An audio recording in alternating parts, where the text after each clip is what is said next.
I didn't see you there. What's up, ladies and gentlemen? My name's Scyushi, and today we're going to be talking about the Nintendo Switch 2. Now, unlike leakers that are going to claim this information is insider knowledge, I'm going to be upfront with you in stating that this is all speculation, all theories, but it is based on my understanding of the video game industry as a business, as well as being a long-term Nintendo fan with years and years of experience of seeing how they handle things. We already know that Nintendo is going to show off the Nintendo Switch 2 April 2nd during their Nintendo Direct. As soon as Nintendo announced this a couple weeks ago, I immediately knew, oh, we're not going to get any other Nintendo Directs because they're saving all of their big announcements for when the Switch 2 is announced. Piecing this together with the fact that the first Nintendo Switch 2 trailer teased Mario Kart 9, and we know that Metroid Prime 4 is going to be a 2025 release. It means that the Switch 2 is also going to be a 2025 release. And if I had to speculate, I would say probably anytime after October is when we'll see it come out. I'm assuming after April 2nd is when the pre-orders will end up opening up. And something that I've speculated with my cousin, who's also a big Nintendo fan, is what is going to end up being the launch titles for the Switch 2.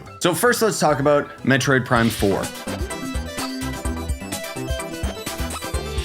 I think it's safe to say that with this game being announced like last year, this is going to end up being a launch title for the Switch 2. Which is actually pretty risky for Nintendo to do. Most of all because they gave us a Metroid Prime remaster, but they haven't given us a remaster for Primes 2 and 3, which has me suspect to believe that they're going to announce GameCube games being available with the extended membership thing. That way they can give people Metroid Prime 2 and 3 without having to do a proper remaster, and it won't take away sales from Prime 4. Which would actually be kind of weird because Metroid has never been a super popular series, at least as far as Nintendo sales figures are concerned. Like obviously the Metroid series has had huge impact and ramifications on the entirety of video games as a whole, even to the point of creating two genres, Metroid and Metroidvanias. But when Nintendo compares Metroid to Zelda, suddenly they just think, oh, well, let's just not bother with Metroid anymore, which is why an old school fan like me freaked out when Metroid Dread ended up actually winning one of the Game of the Year awards and Metroid Prime 4 even announced. But while we know Mario Kart 9 is an inevitability because Mario Kart 8 is one of Nintendo's best-selling video games, I was not expecting them to tease Mario Kart 9 when they ended up having the Switch 2 trailer.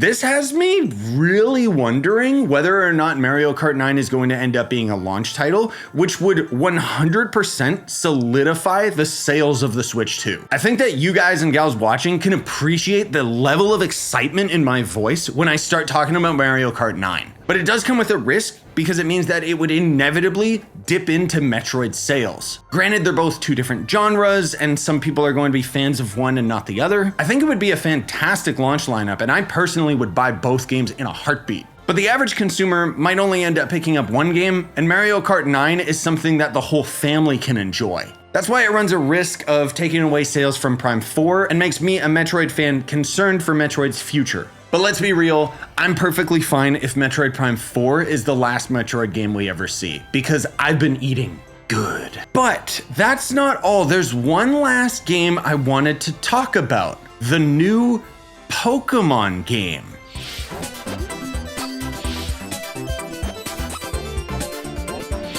This, we already know, is going to be a Switch 1 and a Switch 2 game. But wouldn't it be ballsy as hell if Nintendo had the Pokemon game release as the cross-generation launch game with the Nintendo Switch 2? That would actually kind of be painful because it means that it would be very difficult to get your hands on a Switch 2. To launch a console with a Pokemon game, like say what you will about the franchise of Pokemon, those games are in a whole other category. Like there's gamers and then there's Pokemon fans. The reason why I'm talking about all this Pokemon stuff is because next week on the 27th, Pokemon announced their Nintendo Direct. They're basically going to end up having one of those showcases where they probably talk about Pokemon Go and some other mobile crap. And then more than likely we'll hear about the new Pokemon game. Something really interesting somebody pointed out on Reddit was that in all of the years that we've had Pokemon games, 2024 was the only year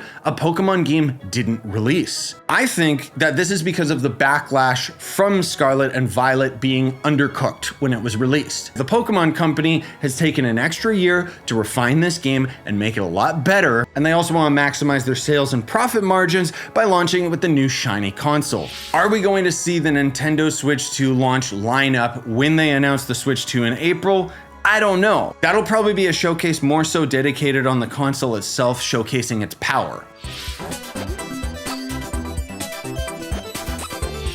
And I've seen a lot of psychotic people online stating that the Switch 2 is going to be as strong as the PS4, which no, I'm personally expecting, at least in its handheld state, that it's going to be as strong as a PS3. The difference being is that Nintendo games are actually optimized. I mean, they haven't been for the past few years on the Switch, but as we know, the Switch 2 is going to be backwards compatible. At the very least, this means playing games that are late in the Switch's life cycle, like Tears of the Kingdom, for example, should play at a steady 30 frames on the Switch 2, unless they end up putting in patches and updates for the various games on the Switch to run at steady 60. The only reason I'm pointing this out is because I think a lot of people think that the Switch 2 is suddenly going to run all these old school games at 60 frames. But Tears of the Kingdom, as an example, was a game that was developed specifically around 30 frames. Because if you've ever played it through other means on PC and you end up unlocking the frame rate to 60, yes, it's smooth as butter, but it makes the in-game physics really wonky because the game wasn't designed with 60 frames in mind. Meaning that Nintendo would have to retroactively go back to all of these games and give them a 60 frame rate update,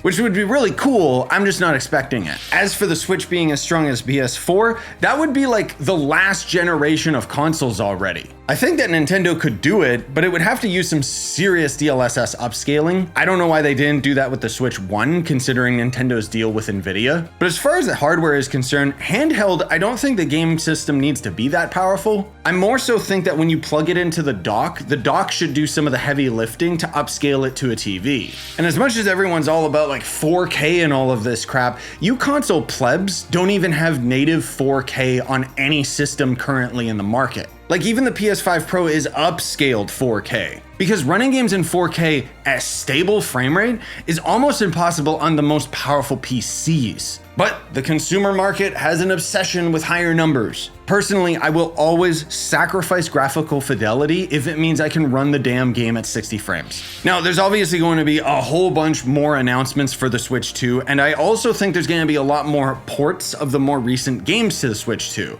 I definitely expect it to be more powerful in terms of its base hardware. The idea that so many games are available handheld on the Steam Deck, I think Nintendo sees the writing on the wall and wants to dip into that market. I mean, that's not why I'm buying the console. I'm buying it for the first-party Nintendo games.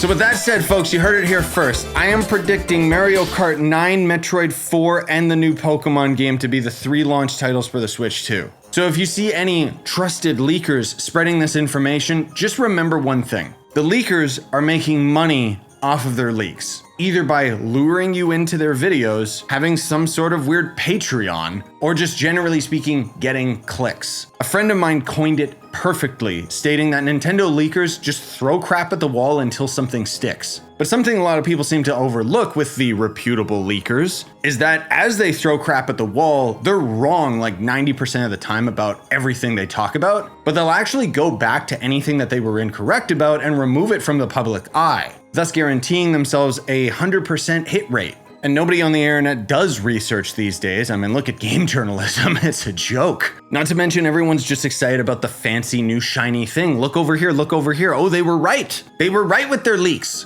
And the primary difference between me and all those other scumbags is I'm going to force you guys to watch a single video and cut this down to something reasonable as far as time. I'm not going to have a video speculating bullshit every week. 本日の放送は以上です。ご視聴いただきありがとうございました。